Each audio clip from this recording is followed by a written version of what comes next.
হরে কৃষ্ণ, রাধে রাধে। গোপু সেবার আরেকটি ব্লগে তোমাদেরকে স্বাগত জানাই।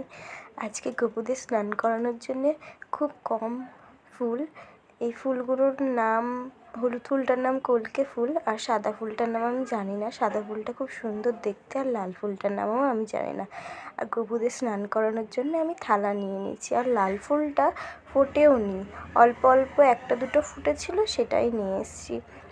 এই যে গোপুদেরকে বসিয়ে দিয়েছি, থালা বসিয়ে দিয়েছি, ওদের ওপর ছোটো গোপুকে বসিয়ে দিলাম, বড় গোপুকেও বসিয়ে দিলাম।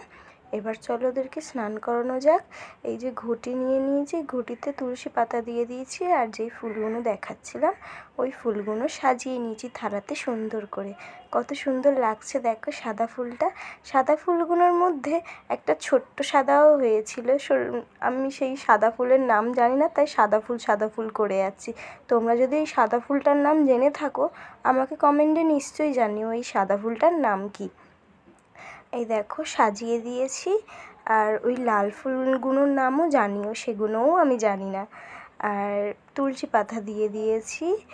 এবার চলো ওদেরকে স্নান করানো যাক। এই যে ওদেরকে আমি স্নান করাচ্ছিলাম, ভিডিওটা করা হয়নি, স্নান শর্ট করছিলাম তখন, তাই জন্যে ওই মাথার ওই তুলসী পাতাটা ওর মাথায় পড়ে গেছে। এখন তুলসী পাতাটা আবার চোখেও পড়ে গেল। চোখ থেকে সরিয়ে আমি বুকে দিলাম, বুকে লাগছিলই না, আবার তারপরে লাগলো। তারপর আবার ওদেরকে আমি স্নান করাতে শুরু করলাম। এই যে ওদেরকে আমি স্নান করিয়ে দিচ্ছি ভালো করে। কি সুন্দর লাগছে তাই না বলো? গোপুদের এরকম দেখতে আমার এত ভালো লাগে, মনটা যেন জুড়িয়ে যায়, আমার খুব ভালো লাগে। এবার ওদেরকে স্নান করিয়ে দিয়েছি, চলো ফুলগুলো এবার গামলিতে তুলে নিয়ে তুলসী গাছে দিয়ে দেবো। আজকে ঠান্ডা পড়েছে, আজকের আর ওদের স্নান করাবো না, তাই জন্যে আজকের এই স্নানটাই করালাম, আর করাবো না। ফুলগুলো তুলে দিয়ে জলটা গামলিতে ঢেলে ওদেরকে আমি এবার গা মুছিয়ে দেবো।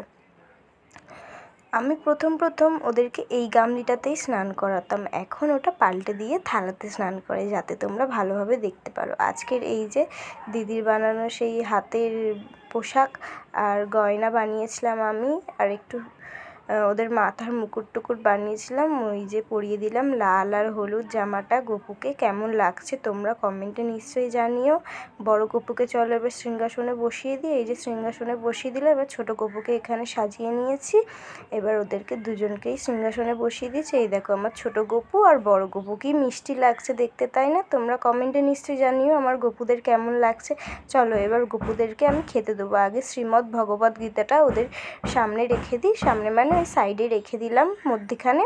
এবার ওদেরকে আমি খেতে দিই। চলো আজকে ওদেরকে আমি খেতে দেবো ভাত, ভেন্ডি পোস্ত আর শাক ভাজা। এই যে ওদের আমি খেতে দিয়ে দিয়েছি, দেখো ওরা খাচ্ছে। এই যে ওদের দিয়ে দিচ্ছি, ওরা এবার খেয়ে নিক। ততক্ষণে তোমরা সবাই ভালোবেসে মন থেকে আমার সাথে বলো দেখি রাধে রাধে, হরে কৃষ্ণ। সবাই ভালো থেকো, সুস্থ থেকো, আর আমাকে কমেন্ট করতে ভুলো না আমার গোপুদের কেমন লাগছে। আমার ভিডিওটি ভালো লাগলে একটা সাবস্ক্রাইব করে নিও। টাটা।